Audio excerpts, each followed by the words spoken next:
Yo guys, what is going on? JPS back with another video, and today we're going to be reacting to German houses versus American houses. I don't really know what to expect. I have no idea what German houses are like, so this is entirely new to me, but I'm very excited to learn about it. So with that being said, guys, hit the like button, hit subscribe, and let's figure out what these differences are, shall we? If you're an American and you're thinking about moving to Germany, I'm going to share with you 10 differences between German houses and American houses. What's up everybody, I'm Steve Miguel and you're watching XP Life Now. On this channel, I share with you new things that I learned and experienced as it pertains to travel and different cultures. So if you're new to the channel, consider subscribing. There's a lot of differences between German houses and American houses, but this video won't be all inclusive. I'm just going to share with you 10 things that I feel are an important thing to know if you're considering moving to Germany. So the first major difference is actually not in the house at all. German houses are typically close together in a community. Since I've been here, I've never seen a house that was just off by itself. Compared to the US, it's very common for houses to be separated by a kilometer or so, especially in rural areas like in the South. The second major difference is German houses tend to be built up. I've never seen a house that was only one floor. Typically, it's at least 2 floors. The house that I live in is actually 3 floors. Versus in the US, it's very common to find houses that are only 1 floor. The third major difference. The first difference, you can attribute that to Americans wanting to be independent. Second difference, the reason why there's a lot of one-story houses in America is because we have tornadoes, hurricanes, and a lot of adverse weather. That would be an interesting video to check out what the general climate is like in Germany specifically, and what the weather is like and what you guys get hit with. This is the carport. Got a For BMW German for houses, the it's a garage. common thing to have the carport separated from the house. Sometimes you'll have one like mine where it's just a cover. Other times you'll actually have one that you can close. Now this is different from the US where the garage is usually a major piece of the house and it's actually attached to the house. It also serves as another point of entry into the house. And typically they're made to fit 1 or 2 cars. So the fourth major difference between German houses and American houses are the doors. The only way to lock the doors in German houses are with the key. Another thing to note is that if you don't have your key when you go outside, you could potentially be locked out of the house because as you can see, most doors don't have any kind of doorknob. So when you close it, it's shut and you have to have a key in order to open it. The fifth major difference between German houses and American houses is the heating. In my house and in most German houses, you have radiators to heat the house up. And what's cool about these things is they're all throughout the house in every single room. And you only heat the rooms that you are in. For example, I spend most of my time downstairs. So I almost never turn on the ones on the 2nd and 3rd floor, including the bedroom because I like my bedroom cold. The sixth major difference between That makes a lot more sense, honestly. And you save a lot of money with that, I imagine. I wonder why we... That makes so much sense, bro. Having like... Okay. German houses and American houses are the refrigerators. In most German homes, your fridge won't actually look like a fridge, but will look like a ordinary cabinet. It does not have a freezer, which is something that I think is pretty standard. I've been in quite a few German homes and I have yet to see a freezer. Typically all refrigerators within American houses will also be a freezer. The seventh major difference between German houses and American houses is that German houses don't have closets.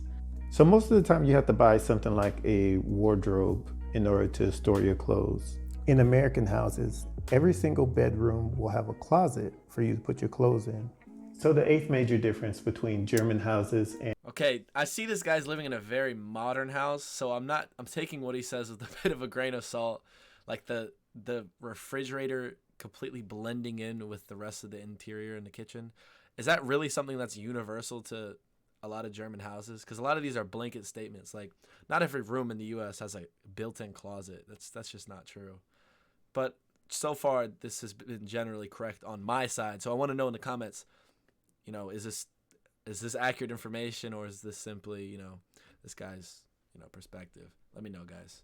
Well, it's his perspective, but, that bias. And American houses are the windows. The first thing I want to point out about the windows are the rolladins.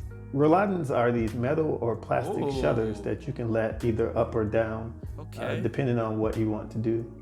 The second thing I want to point out about the windows is that there are two different ways that you can open them. If you don't want to open the window all the way up so that you don't have to deal with bugs and potentially birds flying in, all you have to do is turn the knob all the way up and the window comes down to about this point. Even with it like this, I can already start to feel the cool air start to come into the room. That's nice. That's really nice. But if you want to completely air out the room, the window actually comes all the way open.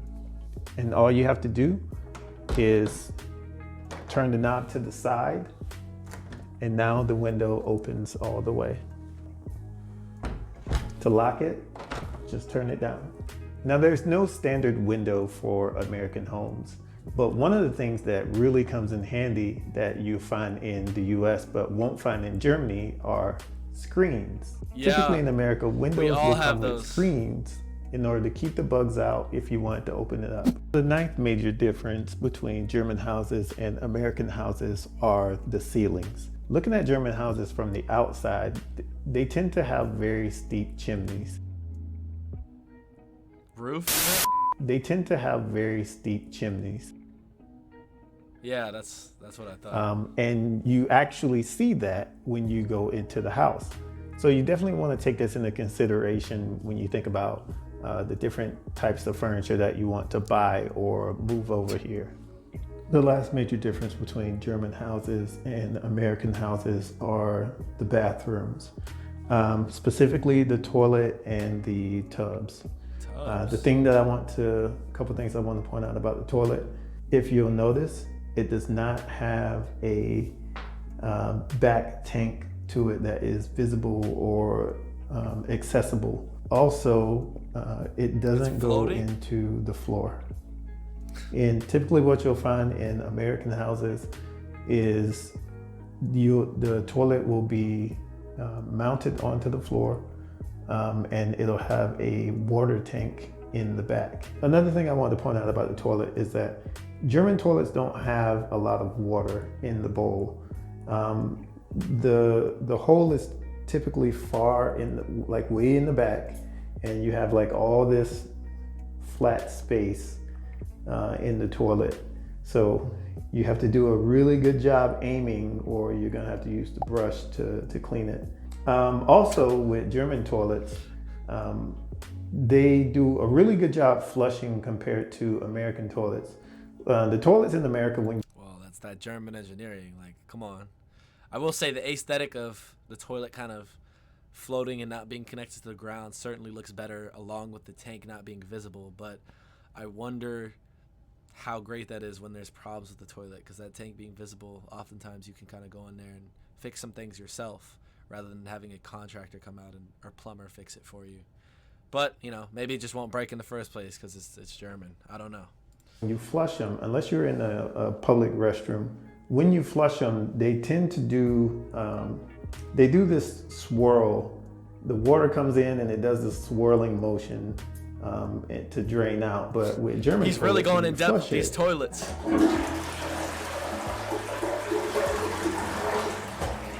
It just does that. And I've never had a problem with anything not going down in German toilets. Really? As I said, the tubs are different as well. Can't say the same. They tend to have these shower nozzles attached to them, but as you can see, there is no shower curtain or anything to stop the water from getting onto the floor. That is because the shower is actually over here. Oh. Question of the day. What are some things that you liked about German houses that you would like to incorporate into your own? I hope you guys enjoyed this video. Don't forget to like.